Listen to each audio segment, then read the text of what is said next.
Bumili ako ng salted caramel cake dito sa may Toll House, Pampanga. Paborito kasi ito ng isa sa mga kaibigan ko. Tapos sobrang sarap niya. Kaso mga mare, ayoko yung design. Parang panlalaki. Okay sana kung Spider-Man team yung birthday o kaya Gagambino. So kung mapapansin nyo, nag-plastic ako ng kamay kasi ayoko mabash. Ang dami nagtatanong paano daw ako nagde-design ng cake. Alam nyo ba, gagawin ko ngayon yung cake tapos ngayon ko din iisipin kung ano yung i-design ko. Tulad niya, lalagyan ko sana siya ng pangalan kaso pangit kaya iba na lang tapos ginanito ko, bigla naman pumutok yung plastic. Kaya ganito na lang yung naging itsura.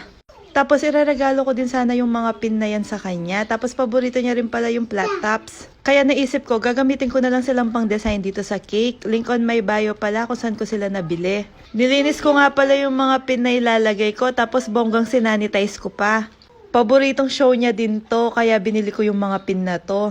Comment kayo kung para kanino to. Wag nyo na lang itag kung kilala nyo. Kasi di niya alam to. Di ko sure kung makikita kami ngayon. Baka ipa-rider ko na. So, ito na nga yung cake na binabash nyo ngayon. Huwag nyo nang i-bash kasi di naman para sa inyo yan. Totoong may pagbibigyan po ako. Birthday niya nung 11, tapos medyo late na ako kasi ngayon lang siya napadpad sa Pampanga. Pinag-order ko din siya nitong blanket na nakadesign yung paboritong series niya. Lalagay ko na lang sa bio ko yung link. Galing pa to sa sampayan kasi bagong laba. Tsaka tong kaibigan kong to, sobrang bait. Tsaka di siya maarte. Kaya itong pugulot, papatry ko din sa kanya. Ayan na nga yung cake. Tapos binili ko din siya ng tibok-tibok na sobrang paborito niya galing sa Susis. Alam nyo ba, nung nagtatrabaho pa ako sa kanya, lagi niyang abilin to kapag uuwi ako ng Pampanga. Tapos mga mare, gagawa na rin para ako ng love letter. I-explain ko sa kanya bakit ako binabash. Kaya yun yung mga nilagay kong pang design sa cake. Sinanitize ko naman yung mga yon. Kesa naman sa papel yung gamitin kong pang design, at least yun magagamit niya. Yung babaeng to kasi, dati yung mga notebook ko, punong-puno ng mga sulat niya, kung ano-ano. At saka siya yung nagturo sa akin na kahit sobrang pangit na ng sinasabi sa'yo at ginagawa, piliin mo pa rin maging mabait.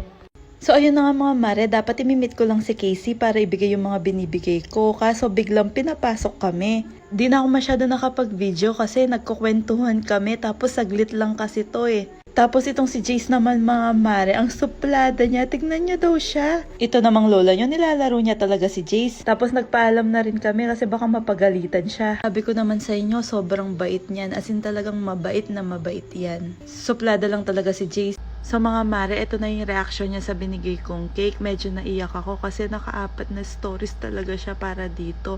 Tapos nag-message pa siya. Alam ko siya yung may birthday, but parang ako yung may birthday. Thank you so much. Miss na kita talaga. Macy, thank you. This is one of the best cakes I've ever received in my life. I love you and thank you. And I'll be there for you too.